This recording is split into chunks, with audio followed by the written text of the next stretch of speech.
वह तोड़ती पत्थर, देखा उसको मैंने इलाहाबाद के पथ पर। सूर्यकांत त्रिपाठी निराला की है कालजयी कविता, एक बार जरूर पढ़िएगा।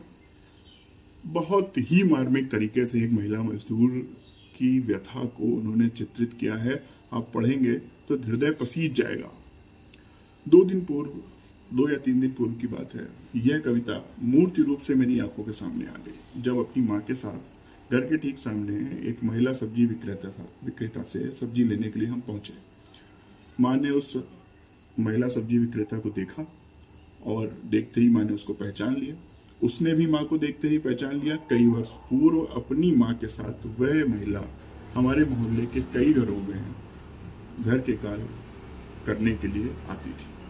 माँ ने उससे पूछा, आप कहाँ हैं, कैसे हैं, बहुत दिनों बाद दिखे। तो उसने बताया कि उसकी शादी हो गई थी, अभी कुछ दिन पूर्व उसके पति का कैंसर की लंबी बीमारी के बाद देहावसान हो गया।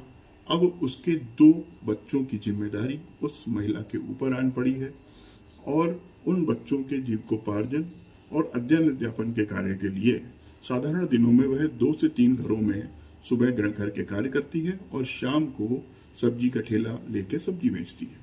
उस महिला ने बताया कि उसने अपने बच्चों को अंग्रेजी माध्यम के कॉन्वेंट विद्यालय में, जहाँ की फीस काफ़ी अधिक है, वहाँ पे उसने अपने दोनों बच्चों को डाला है और यह निर्णय किया है कि उसने तो अपना जीवन ये घर के काम और मेड के काम और सब्जी बेच के काट लिया, लेकिन उसके बच्चे देश के बहुत ही मजबूत और सभ्य नागरिक बनेंगे, पढ़े लिखे नागरिक बनेंगे और अच्छी नौकरी प्राप्त करके एक अच्छा जीवन जिएंगे। जब उसकी बात सुनी तो ये तोड़ती पत्थर वाली कहानी, कविता बिल्कुल मूर्ति रूप से सामने आ गई और शत शत नमन करने का मन हो गया उस महिला के सामने को कि कितना मजबूत हृदय है इस महिला का और कितने बड़े विचार हैं।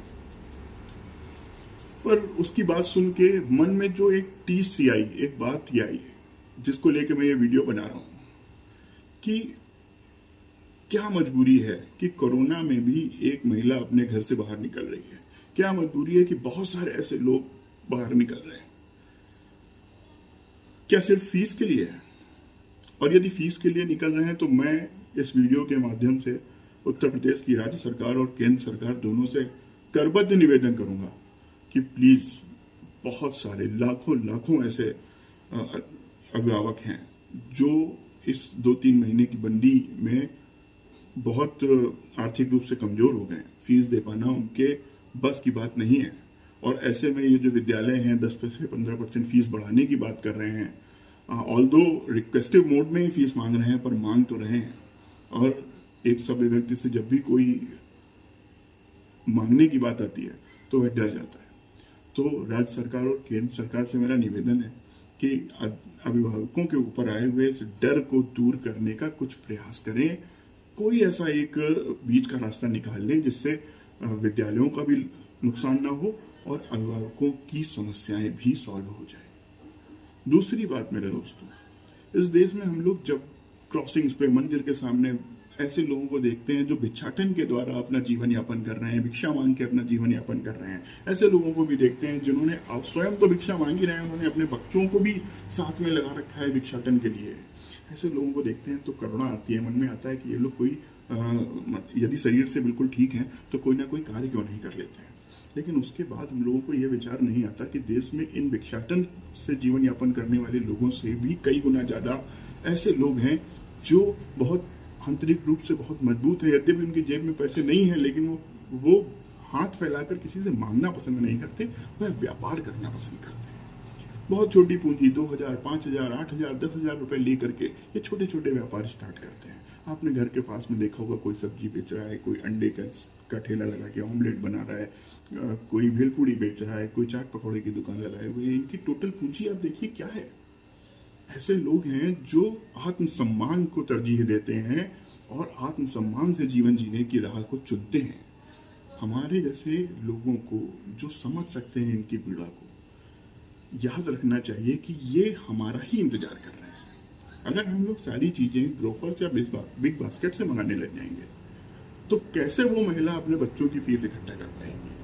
क्या होगा उसके सपने का? क्या होगा भारत के भविष्य का? इस बात को हमें ध्यान रखना चाहिए। मेरे दोस्तों, दुनिया में हर डिग्री को प्राप्त करने के लिए एक परीक्षा उत्तीर्ण करनी पड़ती है, लेकिन व्यापारी की जो उपाधि है ना, इसको प्राप्त करने के लिए कोई परीक्षा नहीं देनी पड़ती। ये उपाधि आपको यूं ही मिल जाती है। आप मन बनाइए, व्यापार स्टार्ट कर दिए, आप व्यापारी हो गए। लेकिन व्यापारी हर दिन परीक्षा देता है। व्यापारी की उपाधि प्राप्त करने के बाद परीक्षा स्टार्ट होती है और रोज चलती है। रोज सुबह उस महिला को जाना पड़ता होगा उस बड़े मार्केट से जहाँ वो सब्जी लेके आती होगी। फिर जिस समय हम लोग सो रहे होते हैं उस समय उसको महिला को सब्जी खरीदनी पड़ती है, सब्जी ठेले में सजानी पड़ती है और कई किलोमीटर की यात्रा करनी पड़ती है प्रतिदिन, तब जाके वो सब्जी बेच पाती है। इसी प्रकार हर व्यापारी की, हर छोटे व्यापारी की अपनी एक स्ट्रगल की कहानी होती है। हम लोग इन कहानियों को इग्नोर नहीं कर सकते हैं। हम लोग जब साधारण जीवन जीना चालू करेंगे, जब ये कोरोना की महामारी खत्म हो जाएगी, तो जरूर याद रखिएगा इन छोटे छोटे व्यापारियों का योगदान, जिन्होंने कोरोना के संक्रमण में हिम्मत दिखाई, घर से बाहर निकले। जब हम लोग अपने घर से एक कदम बाहर निकलने में डर रहे हैं, उस समय ये किलोमीटरों का सफर तय कर रहे हैं। कोई सब्जी बेच रहा है, कोई दूध की उपलब्धता करा रहा है, कोई ब्रेड, कोई अंडे, कोई राशन ला के दे रहा है। यही हमारा समाज है।